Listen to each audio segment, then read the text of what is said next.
আসসালামু আলাইকুম। চলে আসলাম গরু হাটে গরু কেনার জন্য। দেখা যাক আজকে হাটে গরুর অনেক দাম, আর বৃষ্টি পড়ার কারণে গরু হাটে প্রচুর পরিমাণ প্যাক হয়ে গেছে। গরু অনেক দাম।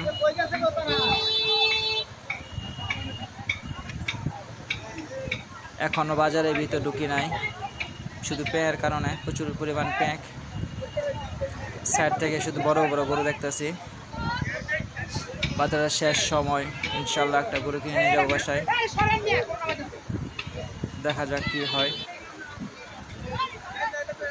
এই যে গরুগুলা এই মাত্র গাড়ি থেকে নামাবে, খুব সুন্দর দেখার মতন।